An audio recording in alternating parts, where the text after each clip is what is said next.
পুরাণ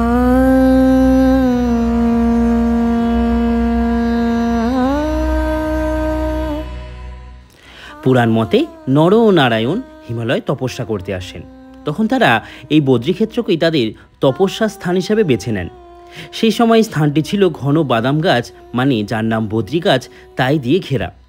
ভগবান বিষ্ণুর সেখানেই তপস্যা করেছিলেন এবং দেবী লক্ষ্মী সেই বাদাম গাছের রূপ ধারণ করে তাকে রক্ষা করেছিলেন তুষার ঝড় থেকে। বিষ্ণু এতটাই সন্তুষ্ট হয়েছিলেন যে তিনি স্থানকে একটা আবাস স্থান হিসাবে গ্রহণ করেন এবং এখানেই বদ্রীনারায়ণ রূপে পূজিত হন।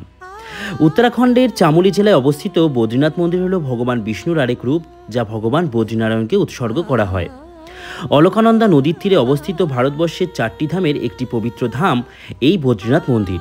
এই বদ্রীনাথ মন্দিরের কাছেই আছে ভারতবর্ষের প্রথম গ্রাম মানা গ্রাম, ও এখানেই লুকিয়ে আছে মহাভারতের মতন গল্প। এই গ্রামেই সরস্বতী নদীর উৎপত্তি স্থল, ও এই গ্রামেই সরস্বতী নদী ভূগর্ভে মিলিয়ে গেছে। তাই সব কিছু দেখতে ও জানতে হলে আমাদেরকে পৌঁছাতে হয় এই বদ্রীনাথ, যা খুব সহজেই পৌঁছানো যায়, কোনো ট্রেক করতে হয় না। আমি পৌঁছেছিলাম সব থেকে কম খরচে পাবলিক ট্রান্সপোর্ট ব্যবহার করে।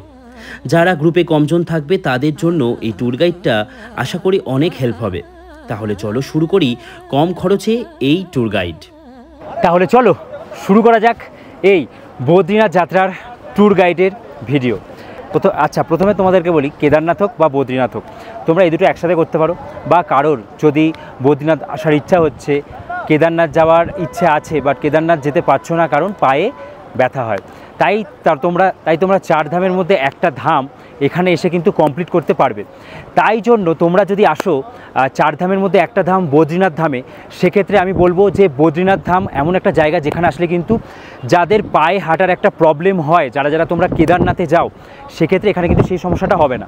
তোমরা বাসে করে ডিরেক্ট আসবে, এসে একদম এই বদ্রীনাথে তোমরা বিন্দাস ঘুরে যেতে পারবে। যারা বয়স্করা আছে, বাচ্চারা আছে, বড়রা আছে, সবার জন্য খুব সুন্দর একটা জায়গা। আচ্ছা, এবার প্রথমে আমরা দেখে নিই যে এই বদ্রীনাথে যে আমরা পৌঁছানোর জন্য আমাদেরকে হাওড়া থেকে অথবা কলকাতা থেকে কোন কোন ট্রেনগুলো অ্যাভেলেবেল আছে, যেগুলো আমাদেরকে হরিদ্বারে পৌঁছাতে হবে। কারণ আমাদের প্রথম ইনিশিয়াল পৌঁছাতে হবে হরিদ্বার রেলওয়ে স্টেশন। চলো তাহলে দেখে নিই আমরা কোন কোন ট্রেনগুলো করে হরিদ্বার পৌঁছতে পারি। হাওড়া থেকে মাত্র 2টো ট্রেন, দুন এক্সপ্রেস ও কুম্ভ এক্সপ্রেস, একমাত্র হরিদ্বার স্টেশন যায়। যদি কেউ স্লিপারে জার্নি করতে চাও, সেক্ষেত্রে বলবো দুন এক্সপ্রেসে যাও, যেহেতু এটি বিহারের ওপর দিয়ে যায় না। আর কেউ যদি এসিতে জার্নি করতে চাও, সেক্ষেত্রে কুম্ভ এক্সপ্রেসে তোমরা যেতে পারো। এবার যার যেমন ইচ্ছে, যার যেমন বাজেট। এবার এই দুটো ট্রেনের যদি টিকিট না পাও, সেক্ষেত্রে তোমরা হাওড়া বা কলকাতা থেকে শিয়ালদা থেকে সাহারানপুর স্টেশন পর্যন্ত পৌঁছে যেতে পারো।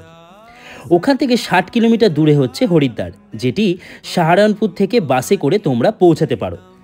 এছাড়া এইভাবে না যেতে পারলেও তোমরা ভায়া দিল্লি হয়ে যেতে পারো। দিল্লি যাবার জন্য যে ট্রেনগুলো আছে, সেগুলো তোমরা দিল্লি পৌঁছে সেখান থেকে হরিদ্বার যাবার যে ট্রেন আছে, সেগুলো তোমরা আইআরসিটিসির ওয়েবসাইটে চেক করে নেবে। আশা করি তোমাদের বোঝাতে পারলাম। ওকে, হরিদ্বার তাহলে আমরা পৌঁছালাম। এইবার আমরা কোথায় থাকবো? হরিদ্বার স্টেশনের বাইরে, নাকি তোমরাও চলে যেতেও পারো হর কি পৌরি ঘাটের কাছে, সেখানেও গিয়ে তোমরা থাকতে পারো।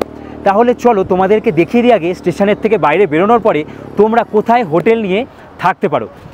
আমি তোমাদেরকে কয়েকটা হোটেল দেখিয়ে দিচ্ছি, সাথে ভারত সেবাশ্রমও তোমাদেরকে দেখিয়ে দিচ্ছি।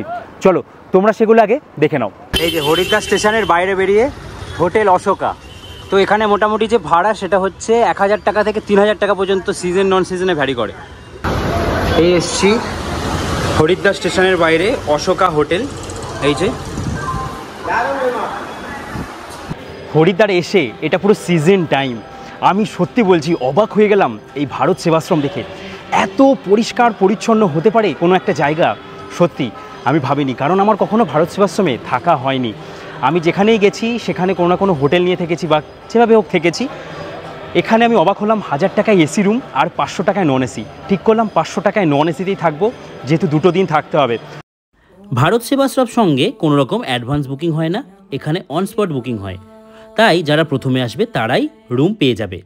এবার তোমাদের আরতি ঘাটের কাছের একটা হোটেল দেখিয়ে দিই, হোটেল গঙ্গাধাম। এই যে আমরা এখন এখানটা এলাম, দেখি এখানে লেখা আছে এসি নন এসি, একদম হর কি পৌরি ঘাটের কাছেই। তো আমরা এখন এসছি, এইটা হচ্ছে হোটেল গঙ্গাধাম। একদম এখান থেকে ভিউ দেখতে পাবো, একদম গঙ্গা কা ভিউ মিলতা है ना।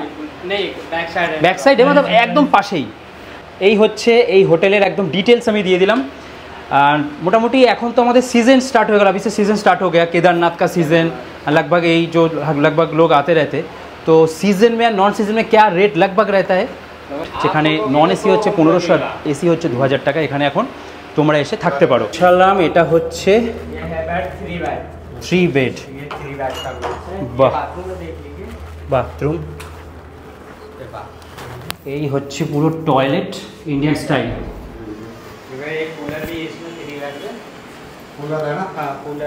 আচ্ছা, এখানে কুলার আছে। এই হচ্ছে 4 বেড। বাহ, খুব সুন্দর কিন্তু রুমটা। এদিকে 2টো বেড আর এদিকে 2টো বেড, বেশ সুন্দর। এখানেও কুলার দেওয়া আছে, বেশ ভালো। আর এখানে এরকম ধর্মশালাও আছে অনেক, এই যে এরকম ধর্মশালাতেও তোমরা এসে থাকতে পারো। ওকে, হোটেল পৌঁছে যাওয়ার পরে এইবার করতে হবে আমাদেরকে খাওয়া দাওয়া। আমরা কোথায় করব? স্টেশনের বাইরে প্রচুর খাবার দাবারের দোকান আছে, যেখানে তোমরা বিন্দাস খাওয়া দাওয়া করে নিতে পারো। আর যদি তোমরা চাও যে হারকি পৌড়ি ঘাটের কাছে গিয়ে ওখানের খাবার খেতে, সেখানেও খেয়ে নিতে পারো। আমি তোমাদেরকে কয়েকটা ভালো ভালো জায়গার তোমাদেরকে একবার দেখিয়ে দিই, চলো। একদম এই হারকি পৌড়ি ঘাট থেকে বেরিয়ে এই তখন সিঁড়িটা দিয়ে আমরা নিচে নেমেছিলাম, আর আমরা এখন এই যে গলিটা, এই গলিটা দিয়ে এই সাইড দিয়ে এসে এই গলিটা দিয়ে আমরা এখন ভেতর দিকে ঢুকে যাব। এখানে এত দাদা বৌদির হোটেল আছে, কোনটা আসল কোনটা নকল সেটাই জানি না। তবে এবার গিয়ে ট্রাই করেছিলাম মাসির হোটেলে, চলো দেখিয়ে দিই। মাসির হোটেল দেখো লেখা আছে শুদ্ধ নিরামিষ খাবার। বলছি যে এখানে কটা থেকে কটা পর্যন্ত খাবার পাওয়া যায়, আর সকালে কি কি পাওয়া যায়, বা দুপুরে? আমাদের টিফিন হয় দাদা ভাই, আমাদের লুচি তরকারি, 5 পিস লুচি, সবজি 30 টাকা। আচ্ছা, সকালে 11টা থেকে দুপুরে খাওয়া আরম্ভ হয়ে যায়, 4টে 4:30 অবধি থাকে। সন্ধ্যার খাওয়া 7:30টার মধ্যে আরম্ভ হয়ে যায়, 10:30টা লাস্ট। এখন খাচ্ছি পনির দিয়ে, যথেষ্ট ভালো রান্না, যথেষ্ট। এখানে যতগুলো দাদা বৌদি আছে আমি মনে করি সবথেকে হরিদ্বার বেস্ট হোটেল মাসির হোটেল। ওকে, খাওয়া দাওয়া হলো, রুম নেওয়া হলো, সমস্ত কিছু হলো। এইবার ঘোরাঘুরি, তাই তো? হরিদ্বারে দেখা গেল দুন এক্সপ্রেস ভোরবেলা পৌঁছায়, আর যদি বলি উপাসনা এক্সপ্রেস বা কুম্ভ এক্সপ্রেস, এগুলো পৌঁছায় কখন? এগুলো পৌঁছায় হচ্ছে বিকেলবেলা। তো বিকেলবেলা যদি উপাসনা এক্সপ্রেস বা কুম্ভ এক্সপ্রেস করে কেউ আসে, সেক্ষেত্রে তারা কি করতে পারে? তাদের কাছে একটা অপশন আছে, সেই বিকেলটাকে ইউটিলাইজ করা কিছুক্ষণের জন্য। হরিদ্বারে তোমরা হারকি পৌড়ি ঘাট, এর থেকে বেশি কিছু ঘুরতে পারবে না, আর ওই ঘাটের আশেপাশে কিছু জায়গা, আর তারপরে খাওয়া দাওয়া করো, ব্যাস। এইবার যারা ধরে নাও কেদারনাথে আসছো, বলে দিচ্ছি জাস্ট কেদারনাথ আসছো, সাথে তোমরা করছো হচ্ছে বদ্রীনাথও, সেক্ষেত্রে তোমাদের যদি দুটো প্ল্যানই থাকে, তখন তোমরা একটু রেস্ট নিয়েই যাওয়ার চেষ্টা করবে। বদ্রীনাথেও তোমরা রেস্ট নিয়ে যাওয়ার চেষ্টা করো। আমি এবার যখন এসেছিলাম, আমি একদিন এক্সট্রা হরিদ্বারে থেকেছিলাম। এবার এই আমি যে এক্সট্রা হরিদ্বারে একদিন থেকেছিলাম, সেখানে আমি কিছু জায়গা সাইট সিইং করবো বলেই থেকেছিলাম, হরিদ্বার ঘুরবো বলে। তো কী কী ঘুরছি চলো সেটাও তোমাদেরকে একবার দেখিয়ে দিই। যারা দুন এক্সপ্রেসে আসছো, সেদিন যদি গাড়ি লেট না থাকে, সেদিনও তোমরা সোনপুর আগে বেরিয়ে যেতে পারো।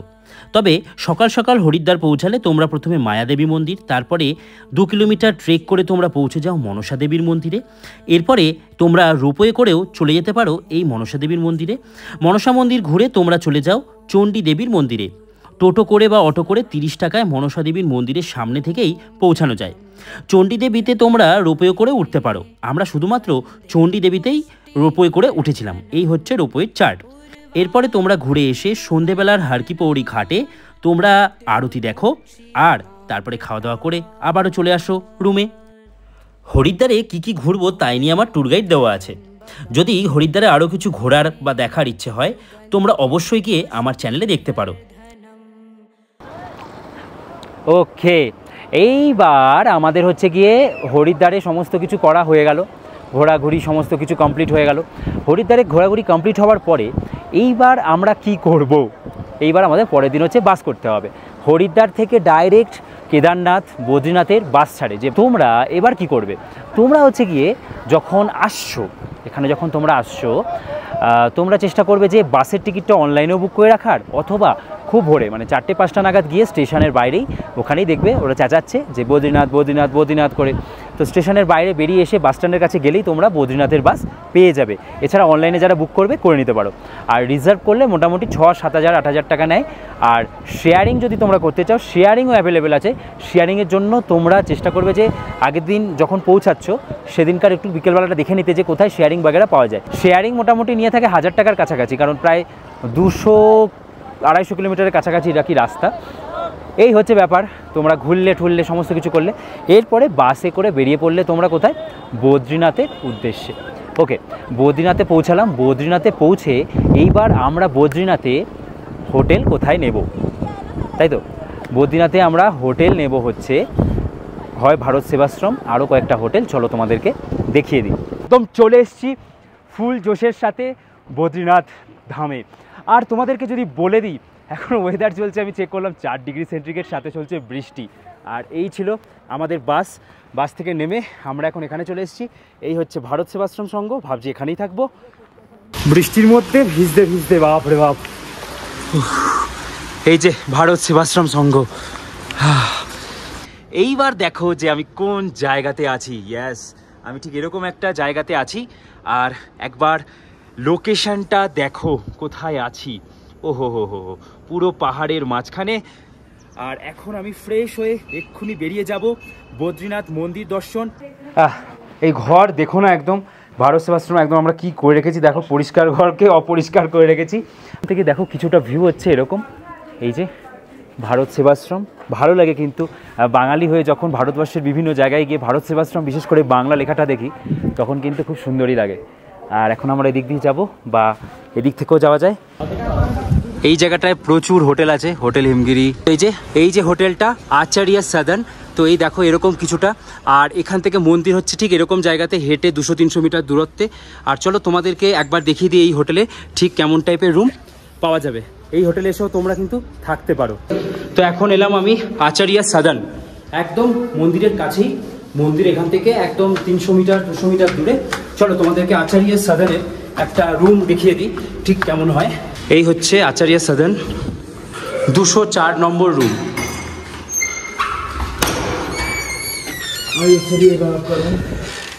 আচ্ছা, এই হচ্ছে রুম। এই যে দেখো ডবল বেড, এখানে মোটামুটি 3 জন তো আরামসে শুতে পারবে। এখানে একটা ড্রেসিং টেবিল দেওয়া আছে, এখানে এরকম বসার জায়গা। আর এই হচ্ছে টয়লেট একদম পরিষ্কার পরিচ্ছন্ন আছে। তো এই রুমগুলো মোটামুটি যদি তোমরা নিতে চাও 2,500 থেকে 3,500 টাকা, সিজন নন সিজনে ভ্যারি করে। এই হচ্ছে এই হোটেলটার 207 নম্বর রুম। দেখো একটা রুমের মধ্যে তোমরা 6 জন আশা করি থাকতে পারবে। তো এই রুমগুলো 4 বেডেড, এগুলোর ভাড়া কিন্তু প্রায় 4,000-5,000 টাকা পর্যন্ত হয়ে থাকে। আশা করি তোমাদের ভালোই লাগবে। এখান থেকে একটা ভিউ আছে। এই হচ্ছে কিছুটা রুম। এই যে দেখো খুব সুন্দর, কিন্তু ওপরে ফল সিলিংটাও খুব সুন্দর। আর এখানে একবার টয়লেটটা দেখিয়ে দিই। তো এই হচ্ছে টয়লেট, যেটা তোমাদেরকে একবার দেখিয়ে দিই। পরিষ্কার পরিচ্ছন্ন আছে, একদম ঠিকঠাক আছে, ব্যাস।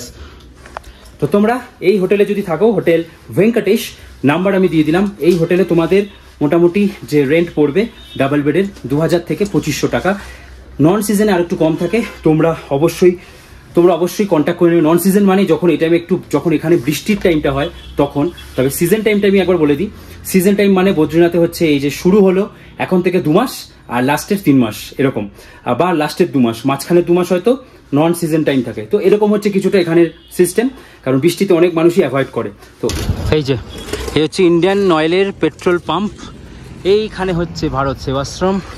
আর এখানে আছে অনেক হোটেল, যেগুলো তোমরা একদম বাস স্ট্যান্ডের পাশেই ব্যাক টু ব্যাক পেয়ে যাবে। এই হলো জয়শ্রী বদ্রী গেস্ট হাউস, এটারই নাম্বার তোমাদেরকে দিয়ে দিলাম। এই হচ্ছে জয়শ্রী বদ্রী গেস্ট হাউস, তোমাদেরকে একবার দেখিয়ে দিই। এই গেস্ট হাউসের এই হচ্ছে রুম, যেখানে হচ্ছে এখানে 2 জন, ওখানে 2 জন শুতে পারবে, 4 জন। তো এই রুমের এখন যে ফেয়ার সেটা পড়ছে 5,000 টাকা এই মোমেন্টে। দেখো সিজন টাইম বুঝতেই পারছো, একদম ওপেনিং হয়ে গেছে। 2 নম্বর 3 নম্বর ডে চলছে। আমি এই সময় ভিডিও করেছি। আর তোমরা যখন আসছো একবার কল করে জিজ্ঞেস করে নাও, কি হতে পারে জানি না, কমেও হতে পারে আবার বেশি হতে পারে। বেশি বলতে এর থেকে বেশি আশা করছি হবে না। এই হচ্ছে রুম। আমি 4 বেড দেখালাম, ডবল বেড হলে এখানেই 2,000-2,500। তো মোটামুটি আমি বাস স্ট্যান্ডের কাছেই দেখালাম। মন্দিরের কাছে যত তোমরা যাবে তত কিন্তু ভাড়া বাড়বে। এই হচ্ছে বৈকুণ্ঠ ধাম গেস্ট হাউস, এই যে বৈকুণ্ঠ ধাম গেস্ট হাউস। তোমরা এখানে এসেও থাকতে পারো, একদম বাস স্ট্যান্ডের পাশেই। তো আমি এখন তোমাদেরকে দেখাচ্ছি এই হোটেলের 101 নম্বর রুম। এই হচ্ছে এই হোটেলের 101 নম্বর রুম। দেখে নাও, এখানে টিভি লাগানো আছে, দুটো চেয়ার আছে, বেশ ভালো। এখানে একটা সিঙ্গেল বেড, এখানের যা বেডটার সাইজ মোটামুটি 3 জন আরামসে। তো এই রুমটাতে তোমরা যদি এসে থাকতে পারো। আর এখান থেকে আমি পর্দা সরাচ্ছি না, পর্দা সরালেই তোমরা এখান থেকে পেয়ে যাবে একদম এই যে বাইরের দৃশ্য। খুব সুন্দর লাগলো এই রুমটা। আর এখানে হচ্ছে টয়লেট, এই হচ্ছে টয়লেট, সমস্ত কিছুই আছে। ঠান্ডার জন্য গিজার আছে। এখন এই রুমের রেন্ট চলছে মোটামুটি 3000 টাকা। আর সিজন নন সিজন বলে দিয়েছি, ভ্যারি করে, তোমরা একবার কল করে নিও। এই হচ্ছে পুরো বাস স্ট্যান্ড, যেখান থেকে তোমরা এই যে দেখো ঋষিকেশ, হরিদ্বার সব বাস তোমরা এখান থেকে পেয়ে যাবে। এই যে দেখো সবই হরিদ্বার লেখা আছে, মানে তোমরা ঋষিকেশও চলে যেতে পারবে। আর আরেকটা কথা হচ্ছে, তোমরা এখানে তোমরা এখানে ভোর 4টে থেকে এসে কিন্তু বাস পেয়ে যাবে। এই যে গুপ্তকাশী যাওয়ার বাসও আছে। এইবার যেটা মেন কাজ আগেই করে রাখতে হবে, তোমরা যখন বদ্রীনাথ, কেদারনাথ, গঙ্গোত্রী, যমুনোত্রী যেটাই আসছো না কেন, 4টে ধামের, উত্তরাখণ্ডের এই 4টে ধামের, তখন তোমাদের আগে থেকেই করে রাখতে হবে রেজিস্ট্রেশন অনলাইনে, যে তোমরা আসছো এই 4 ধামে বা যে কোনো একটা ধামে। এই রেজিস্ট্রেশনটা কিভাবে করবে সেটা কিন্তু তোমাদের আগেই করে রাখতে হবে। আর তোমরা যদি চাও এখানে GMVNও বুক করে নিতে পারবে। চলো তোমাদেরকে এবার দেখিয়ে দিই এখানে রেজিস্ট্রেশনটা তোমরা কীভাবে করবে। 4 ধাম যাত্রা রেজিস্ট্রেশনের জন্য মানে কেদারনাথ, বদ্রীনাথ, গঙ্গোত্রী, যমুনোত্রী অথবা হেমকুণ্ড সাহেবের সাথে তোমরা ভ্যালি অফ ফ্লাওয়ার্সও করতে পারো। এই রেজিস্ট্রেশন করার জন্য উত্তরাখণ্ড ট্যুরিজমের এই যে অ্যাপ আছে, এই অ্যাপে রেজিস্ট্রেশন করে নেবে। এই রেজিস্ট্রেশন করার জন্য তোমাদের এই অ্যাপে গিয়ে প্রথমে ক্রিয়েট অর ম্যানেজ ট্যুর প্ল্যানে গিয়ে প্লাস অপশানে গিয়ে তোমাদেরকে একটা ক্রিয়েট ট্যুর করতে হবে, যেখানে তোমরা তোমাদের স্টার্ট ডেট আর এন্ড ডেট দেবে তোমাদের এই সম্পূর্ণ ট্যুরের। যেদিন তোমরা ট্রেনে চাপছো সেদিন থেকেও দিতে পারো, অথবা যেদিন তোমরা পায়ে হাঁটা শুরু করছো সেদিন থেকেও দিতে পারো। এরপরে তোমাদের চেক করে নিতে হবে স্লট বা অ্যাভেলেবিলিটি। তোমরা যে ডেটে ট্রাভেল করবে সেই ডেটে কেদারনাথ, বদ্রীনাথ, গঙ্গোত্রী বা যমুনোত্রী সবুজ রঙের আছে কিনা, মানে সেই দিনের স্লট অ্যাভেলেবেল আছে। ব্যাস ওই দিনের ডেটকে সিলেক্ট করে তোমাদেরকে সম্পূর্ণ রেজিস্ট্রেশন করে নিতে হবে। যেখানে তোমরা কতজন মেম্বার আছো সেটা সিলেক্ট করে ও কিভাবে যাবে, মানে বাই ওয়াকিং নাকি বাই হেলিকপ্টার, সেটাকে সিলেক্ট করে তোমরা ওকে করে দেবে। এরপরে কেদারনাথের ডেট বা স্লটকে তোমরা এখান থেকে সিলেক্ট করে নেবে। সিলেক্ট করে নিয়ে যদি বদ্রীনাথও যাও, বদ্রীনাথও তোমরা একসাথে সিলেক্ট করে নেবে, করে তোমরা প্রসিড করবে। এরপরে সেভ করলেই তোমাদের কাছে প্রথমেই খুলে যাবে আধার কার্ড দেওয়ার জায়গা, যেখানে আধার কার্ড ডিটেলস দিলে তোমাদের কাছে সম্পূর্ণ ডিটেলস অটোমেটিক্যালি চলে আসবে। মনে রাখতে হবে এই আধার কার্ড যেন তোমাদের মোবাইল নাম্বারে রেজিস্টার্ড থাকে। এরপরে তোমরা তোমাদের বাড়ির গার্জিয়ান নাম্বার, এমার্জেন্সি পারপাস দিয়ে দিলে ও তারপরে সম্পূর্ণ ডিটেলসগুলো ফিল আপ করলে, যেগুলো খুবই সোজা। করার পরে ওকে করলেই তোমাদের হোয়াটসঅ্যাপে উত্তরাখণ্ডের ট্যুরিজম ডিপার্টমেন্ট থেকে একটা PDF পাঠিয়ে দেবে। ওটাই তোমাদের রেজিস্ট্রেশনের মেন PDF। অবশ্যই মনে রাখতে হবে যে নাম্বারটি তোমরা প্রোভাইড করবে সেই নাম্বারটি যেন হোয়াটসঅ্যাপেও থাকে। ওকে, রেজিস্ট্রেশন হয়ে গেল, সমস্ত কিছু হয়ে গেল। এইবার যেটা আমাদের মেন কাজ, আমরা যখন বাসে করে আসছি রেজিস্ট্রেশন কিন্তু চেক হবে। আমার চেক হয়ে গেছে রেজিস্ট্রেশন। তো যাই হোক, সমস্ত কিছুই হয়ে যাবার পরে আমরা এবার বদ্রীনাথের এসে পৌঁছালাম। মন্দির দর্শন কখন করব? যেদিনকার এসে পৌঁছালাম সেদিনকার পৌঁছাতেই হয়ে যাবে সন্ধে। তো পরের দিন ভোরবেলা 3টের সময়, 2টোর সময় গিয়ে লাইন দিয়ে দাও বা 5টায় লাইন দিয়ে দাও। তারপরে লাইন দিয়ে দেওয়ার পরে তোমরা একদম 2-3 ঘন্টার মধ্যে সকাল সকাল দর্শন করে বেরিয়ে পড়ো। ব্যাস, আর কি। তোমরা এইভাবে বদ্রীনাথে এসে এইভাবে তোমরা দেখে নাও। এখন এসে পৌঁছালাম, দেখো একদম বদ্রীনাথ এই মন্দিরের সামনেটাতে। ওফ, কি সুন্দর দৃশ্য লাগছে, একবার দেখো মন্দিরটাকে। বদ্রীনাথ মন্দিরের যে সভাপতি আছেন ওনার সাথে কথা বলার পরে পারমিশন পেলাম, যেখান থেকে সবাই এক্সিট করে আমি সেখান থেকে ঢুকতে পারলাম ভিআইপির মতন। তো আমি চাইলে এখন আমি ভাবছি যে মন্দির দর্শন করব। আর দর্শনের ভেতরে তো কিছু দেখাতে পারবো না, আর তোমাদেরকে একবার দেখাই এই অলকানন্দ নদীর এই যে উতাল পাতাল করছে এই দৃশ্য দেখার মতন। ফাইনালি এখন সময় আপডেট হচ্ছে সন্ধ্যে 6টা 42, আর এই হচ্ছে লাইন। বিকেলবেলাটাই বেশ তাড়াতাড়ি কিন্তু হয়ে গেল, বেশ তাড়াতাড়ি। আপ সব কাহা সে? সব এক সাথ বলিয়ে, বলো ভগবান বিষ্ণু কি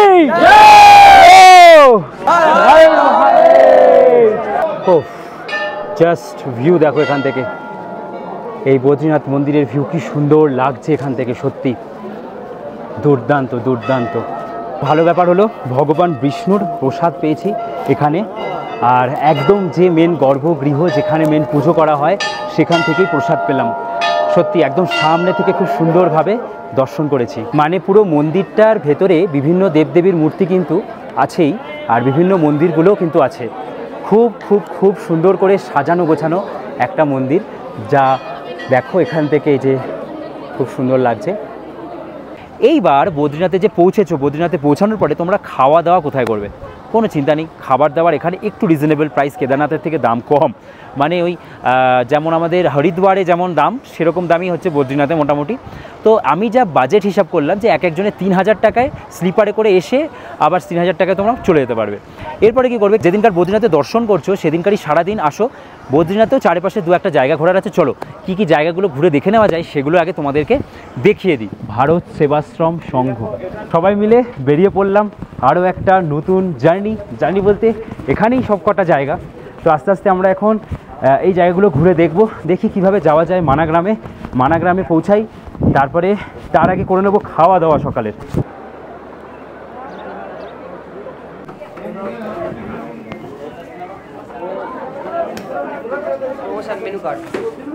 এই যে ভাইরা নিয়েছে হচ্ছে এটা ছোলে ভাটুরে নিয়েছিস না তোরা?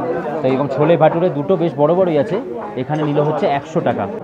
এই যে চলে এসছে স্যান্ডউইচ, যেটা আমি অর্ডার করেছিলাম ভেজ স্যান্ডউইচ, এটার দাম হচ্ছে 80 টাকা। এখন যাচ্ছি মানা ভিলেজ, যেটা হচ্ছে আমাদের ইন্ডিয়ার প্রথম গ্রাম বলা হয়, আগে এটাই বলা হতো লাস্ট। তবে এখন কি হয়েছে, ম্যাপ অনুযায়ী আমাদের যে পূর্ব দিক আর পশ্চিম দিককে বাদে উত্তর আর দক্ষিণ, উত্তরকে বলা হয়েছে এখন আপার, মানে ওপরে ওখান থেকে শুরু হবে প্রথম, আর দক্ষিণ মানে নিচে হচ্ছে গিয়ে একদম লাস্ট ভিলেজ বলা হবে।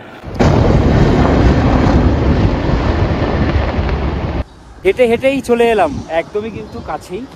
আর তোমরা যদি চাও শেয়ার গাড়িতে 5 জন যদি আসো 500 টাকা নেবে। আর আমি এখান থেকে দেখতে পাচ্ছি মানাগ্রামকে খুবই কাছে। এই দেখো এইখানে হচ্ছে মানাগ্রাম, এই যে গ্রামটা দেখা যাচ্ছে, আর এইখানে হচ্ছে মন্দির। ফাইনালি এসে পৌঁছালাম ফার্স্ট ইন্ডিয়ান ভিলেজ মানা।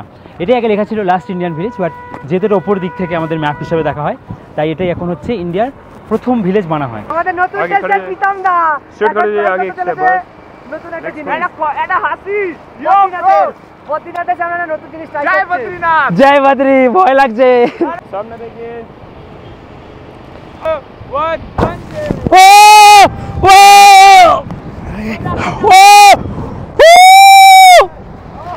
জয় কেদার, জয় বদ্রী।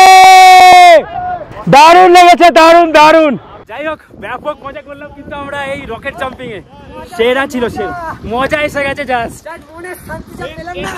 এটা না এসে করলে এই ভিউ কোনোদিন ক্যামেরায় বলে বোঝা যাবে না। এটা আসো, ট্রাই করো, কোনো ব্যাপার না, মজা নাও একদম। আর 200 টাকা করে নিল আমাদের থেকে, সবার কাছে কিন্তু 300 চাইছে, একটু বার্গেন করতে হবে ব্যাস। মানাগ্রাম যাওয়ার পথের এই যে রাস্তা, এই রাস্তা কি সুন্দর দেখো একবার।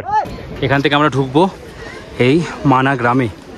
এই যে মানা গ্রামে ঢোকার সাথে সাথে উলেন টুপি সব দোকান চারিদিকে, সব দেখো এখানে যে টুপি বাগেরা সমস্ত কিছু পাওয়া যাচ্ছে। এরকম পিঠুতে করে যেতে পারো। क्या क्या घुमाएंगे बोलिए थोड़ा? गणेश गुफा, भीमकुंड, सरस्वती मंदिर। अच्छा, और जो होता है ना बर्फ के अंदर से वो जाते हैं वाटरफॉल्स के, उसमें भी आप लोग लेके जाते हैं? वसुंधरा। तो वसुंधरा अगर जाएंगे तो कितना मतलब लेता है अगर लोग कोई जाता है तो? 8-10 हज़ार होता है, बहुत दूर होता है वो। 10 किलोमीटर अप एंड डाउन। अच्छा 10 किलोमीटर अप एंड डाउन। প্রথমে আমরা এই গ্রামে এসে দেখব গণেশ গুফা, তারপরে দেখব আমরা ব্যাস গুফা।